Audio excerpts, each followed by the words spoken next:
how's your relationship with the NBA? Right. And once we got to tell them that, you know, it's not totally 100 with the NBA, then they start to backpedal and say, you know, if y'all can work that out, then we can do a deal. Gotcha. You know what I mean? Ice Cube, CEO of the Big Three, was on It Is What It Is with Cameron and Mase, discussing how the NBA has got involved in a lot of their affairs, and it has definitely held them back from sponsorship opportunities. He broke it all down. It was unbelievable, the depth that he was basically going to in terms of how the NBA is like really getting involved in things that he is trying to do. So I was really surprised, you know, to hear these things about the Big Three. And I do believe that the Big Three needs to get supported more. I'm calling on everybody to get behind the Big Three. This Ice Cube, this is a black-owned league, the first black-owned league. That's what's definitely being documented. You know, back in 2017, January 11th, this league was founded. The commissioner, Glide Drexler, we're going to get all into it. Make sure you hit the like button and you subscribe for more Cameron, It Is What It Is, and Ice Cube's Big Three content. We looking to bring a lot more to the table. If you're interested, make sure you subscribe. Now, listen. Now, Ice Cube made it very, very clear, you know, that Adam Silver, he ain't say no names, but you know what he was alluding to. You know, he's basically saying that, you know, a lot. Bottom line is they're in a sports league. And let me just take you to the beginning. Basically, he's saying that when they first started the league, he was going to the NBA. He offered them, I believe, what was it, 10%, he said. And he said that the NBA was like, nah, they don't want it. They don't want it, da-da-da-da. And he said, listen, we're going to give it to you anyway. And and then basically, like, it was some, the NBA was kind of behind the Big Three. They wasn't, I'm not sure they full involvement, but they had a hand in it, you know. And Ice Cube basically said that the Big Three is complementary to the NBA. He said that the NBA, Adam Silver, they looking at the Big Three as competition. And I don't know why, you know, that is like that. Obviously, Ice Cube was very modest and polite, and you could tell he's an unbelievable businessman.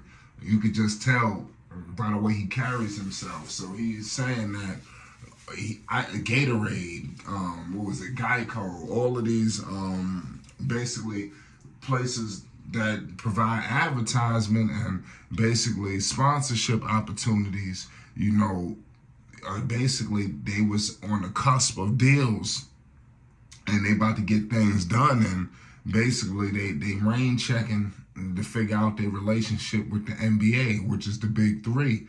And Ice Cube has to come out and let them know straight up, like, listen, the relationship ain't all peaches and cream. You know, there's a little bit of this, there's a little bit of that.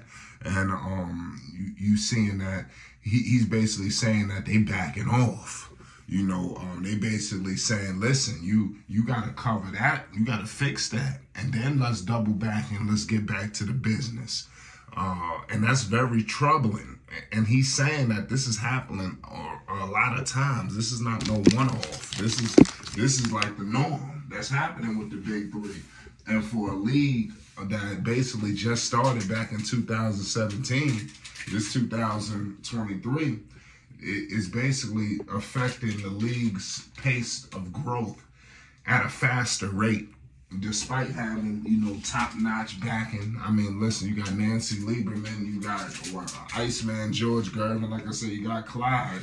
I mean, you got world-class backing, you know, so I don't understand what's going on. Ice Cube definitely mentioned that basically, and he would have insight on this because he has a lot of people, you know, that's involved with the NBA that is in the Big Three. So he came out and said that on the telecast, on the air, they're basically saying, listen, don't mention the Big Three, don't do this, don't do that. And we all know the summits, the off season is crucial. See, the NBA really wasn't pushing, you know, so much of the off season.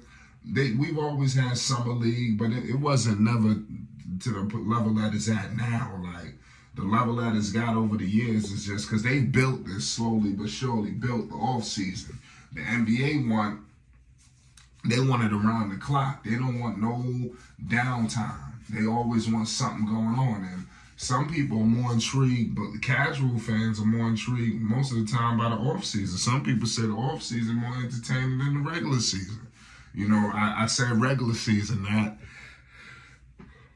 not playoffs. You know, so it's just definitely a crazy situation, you know, to say the least. But the big three, I think, is here to stay. Whether pitfalls and things get in the way of what Ice Cube is trying to do, it's not going to work. I think the Ice Cube, you could just see that he got a vision. He got a definite ambition for this thing. And like I said, he just need to get the backing. And I hope that the NBA can loosen up the reins, you know, because like I said, the Ice Cube is occupying off season. You know, the off season is crucial right now. You know, you got the WNBA, you got the Drew League. It seems like there's a lot going on. And Ice Cube mentioned that a lot of these sponsors, they won't get behind the big three, but they're getting behind Slam Ball. They're getting behind all of these other, you know, leagues, you know, but it seems like the big three, they don't want nothing to do with it, you know, for whatever reason. And he did say that the NBA got behind it in the beginning. They thought that it was just going to be a joke. You know, he didn't think that the NBA thought there was going to be a serious, viable league that was going to really, you know, really move mountains out here. And I think that once the NBA realized, wow, this thing is serious, like they're not fooling around. Ice Cube said that he noticed that it was a backing. That they backed off, and we all know Ice Cube's political views, and we never know how people wanted to take that or view that, but it is what it is at the end of the day. Ice Cube is going to continue to do his thing. He's a legendary artist. We all know the NWA, straight out of Compton. Pardon me. Arguably, the best actor, a rapper, you know, when have we ever seen something like this, you know, before? And it was kind of ironic to have him with Cam, because basically, you know, Cam is, like I said, that Paid in Full, that was a classic. Obviously, he don't got the movies like Cube, but a lot of these artists have movies, but how many people got a pure classic? You know, that's something definitely to be said, but it is what it is. Listen, this was an unbelievable episode with Ice Cube. I don't think it gets any more authentic. Ice Cube has definitely been trying to let people know the stuff he's been going through the years. And like I said, I just hope that everything works itself out for him, the big three, and that this league is around for years to come. We need alternatives, especially in the summer. You know, it is what it is. I hope that the big three and the NBA can work it out and do big business, because it should be a pipeline between the retired players into the big three. It's like a slam dunk, you know. But it's Flight Sports TV. Let's get in the comment section. Let's politic this out. Peace and love.